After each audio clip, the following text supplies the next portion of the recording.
افسانہ شکل و صورت، تحریر صبا تحریم، پیشکش فکر جدید انٹرنیشنل میگزین پاکستان۔ جب میں پیدا ہوئی تو رنگت دیکھ کر سب رشتہ داروں نے کہا، پورا بی بی پیدا تو رحمت ہوئی ہے، لیکن ہے ذرا پکے رنگ کی، بس اللہ نصیب اچھے کرے۔ ماں یہ سب سن کر سوچ میں پڑ گئی، کیا رحمت بھی پکے یا کچے رنگ کی ہوتی ہے؟ رحمت تو بس رحمت ہوتی ہے، اور ملتی بھی نصیب والوں کو ہے۔ دو بھائیوں کے بعد میں یعنی فضیلت پیدا ہوئی تھی۔ گہرے سانولے رنگ کی وجہ سے مجھے ہمیشہ طنز اور تلخ لہجوں کا سامنا کرنا پڑا تھا۔ ماں بتایا کرتی تھی میرا رنگ دادا ابا جیسا تھا، گہرا سانولا۔ جب اسکول جانا شروع کیا تو اکثر اسکول کی لڑکیاں مجھے کالو کالو کہہ کر تنگ کرتی تھیں۔ لڑکیاں تو لڑکیاں، میری استانی بھی کسی سے کم نہ تھی، سب لڑکیوں کے سامنے کالے کہہ کر ڈانٹتی۔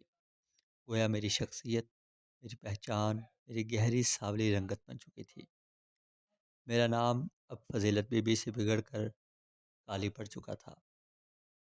گھر میں بھی اب سب مجھے کالی کہہ کر ہی پکارتے تھے، سوائے میری ماں کے۔ بس ایک وہی تھیں جو مجھے میرے پورے نام سے پکارا کرتی تھی، فضیلت فاطمہ بی بی۔ جب بھی مجھے ماں میرے پورے نام سے پکارتی تو مجھے کوئی انہونی شخصیت ہونے کا احساس ہوتا تھا، لیکن یہ فسوں چند لمحوں کا ہی ہوتا تھا۔ جیسے ہی مجھے کوئی کالی کہہ کر پکارتا تو میں واپس اپنے حقیقی کردار میں آ جاتی۔ اس حقیقت کو میں عرصہ پہلے قبول کر چکی تھی، لیکن بعض دفعہ کچھ الفاظ نشتر کی طرح سیدھے دل پر لگتے ہیں اور دل چیر دیتے ہیں۔ پاپی بھی اکثر کہتے تھے، پتہ نہیں یہ کالی ہمارے گھر کیوں پیدا ہو گئی۔ بھائی بھی اکثر کہتے تھے، پتہ نہیں یہ کالی کیوں ہمارے گھر پیدا ہو گئی۔ سب کے رنگ گورے ہیں، یہ کیسے ہمارے ہاں پیدا ہوئی؟ کسی سے مانگی تھی کیا؟ اماں، میرے رنگ کا کالا ہونا میرے اپنے اختیار میں تو نہ تھا، میرا اسی گھر میں ہورا بی بی کے ہاں پیدا ہونا میرے اپنے بس میں تو نہ تھا۔ وہ یہ کیوں نہیں سمجھتا ہے؟ کبھی کوئی سہیلی رنگ گورا کرنے کا ٹوٹکا بتاتی تو کبھی کوئی کریم، اور ایک میں تھی کالی کی کالی، کبھی کسی کو پلٹ کر جواب نہ دیتی، چپ چاپ سب کے ٹوٹکے سنتی رہتی تھی۔ وقت گزرتا گیا اور گھر پر بھابھیوں کا راج ہو گیا۔ بھابھیوں کا میرے ساتھ سلوک دیکھنے کے بعد ماں نے میری شادی جلد سے جلد کرنے کا فیصلہ کیا، لیکن ہر بار رشتے والوں کی طرف سے انکار کی وہی وجہ ہوئی جو بچپن سے سنتے سنتے میں جوان ہو گئی تھی۔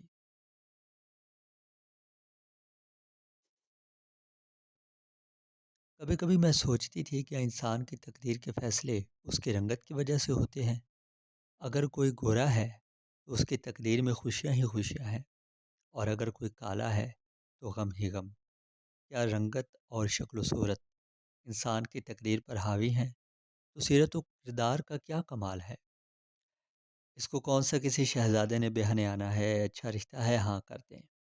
بھابھی نے یہ جملہ تب کہا جب ماں نے میرے لیے 40 سالہ شخص کے رشتے سے انکار کر دیا، لیکن ماں پھر بھی کہتی تھی شہزادہ ہی آئے گا۔ وہ ماں تھی، اپنی اولاد کا دل رکھنے کے لیے کچھ بھی کہہ سکتی تھی، لیکن میں جانتی تھی، سمجھ سکتی تھی۔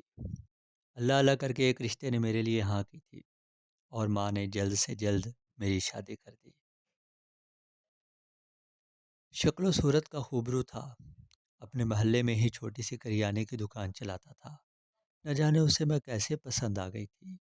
ساس سسر اور نند سب کا لہجہ میرے ساتھ بہت اچھا تھا۔ شاید اللہ نے مجھے میرے صبر کا صلہ دے دیا تھا۔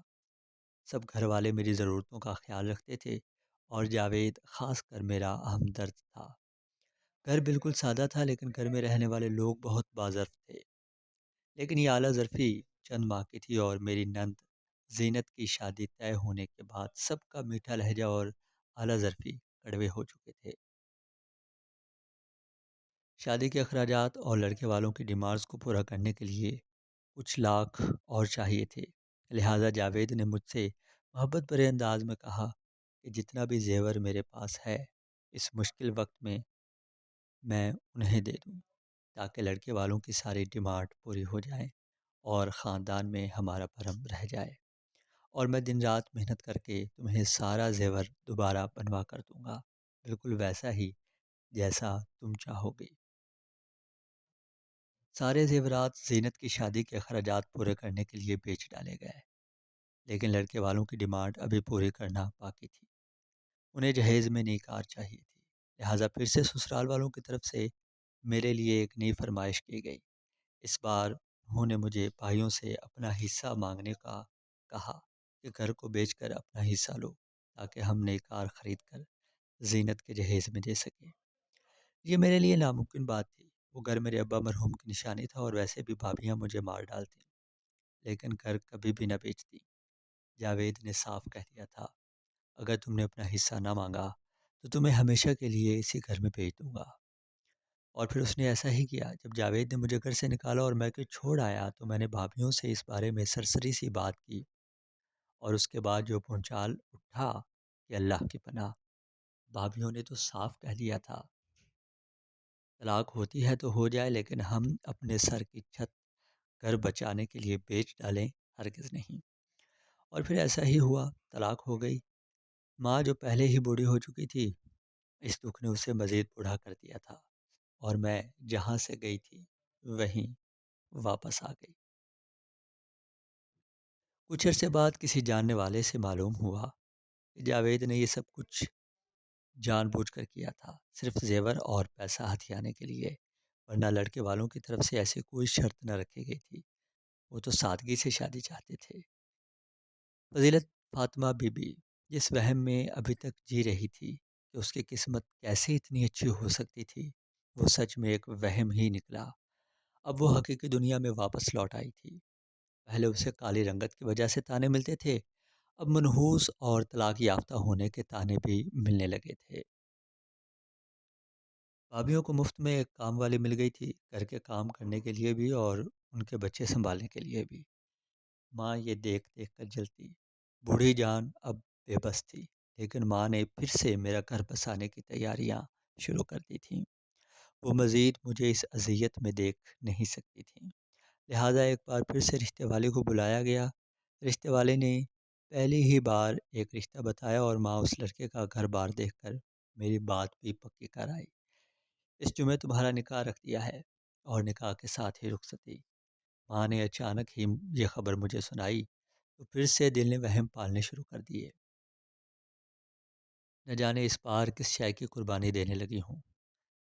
یہ لوگ بھی جاوید اور اس کے گھر والوں کی طرح ہوں گے۔ وہم اور برے خیالات پھر سے دل کا گھیراؤ کرنے لگے تھے۔ دلہن کا کمرہ نہایت خوبصورتی سے سجایا گیا تھا۔ ہر طرف تازہ گلابوں کی مہک آ رہی تھی۔ ہلکے گلابی رنگ کے جوڑے میں فضیلت فاطمہ گونگے بہرے انسان کی طرح پتھر کا بت بنی بیڈ کے بیچ بیٹھی تھی، اور بالکل سامنے اشرف اسے دیکھ کر مسکرایا اور اس کے سامنے بیٹھا تھا۔ میری بیوی 1 سال پہلے مجھے چھوڑ کر چلی گئی تھی، اور بچی بھی میرے حوالے کر گئی تھی۔ اس وقت میری بیٹی صرف 2 سال کی تھی، اور شاید کسی اور کو پسند کرتی تھی، لہٰذا اپنی پھول جیسی بیٹی بھی چھوڑ کر چلی گئی۔ اس کے بعد میرا دل اور اعتبار بری طرح ٹوٹے تھے، لیکن مجھے اپنی بیٹی کے لیے کوئی اسٹینڈ تو لینا تھا، لہٰذا میں نے فیصلہ کیا کہ میں دوسری شادی کر لوں، کوئی شریف اور نیک سیرت لڑکی ہی میری بیوی بنے۔ وہ اسی طرح پتھر کا بت بنی اس کی باتیں سن رہی تھی۔ مجھے یقین ہے کہ آپ میری عزت کی حفاظت کے ساتھ ساتھ گھر کی دیکھ بھال اور میری بیٹی کی تربیت بھی بہت اچھی طرح کریں گی۔ میری خوش قسمتی ہے کہ مجھے آپ جیسی نیک سیرت بیوی ملی۔ فضیلت فاطمہ چند لمحوں کے لیے سانس لینا بھول چکی تھی۔ ویسے بڑی قسمت والی نکلی ہے یہ کالی، پہلے دکاندار ملا، اور اب طلاق یافتہ ہونے کے باوجود ورک شاپ کا مالک، اور اتنا پیارا گھر نصیب ہوں تو ایسے۔ دونوں بھابیاں سر جوڑے ایک دوسرے سے پھسر پھسر کر رہی تھیں۔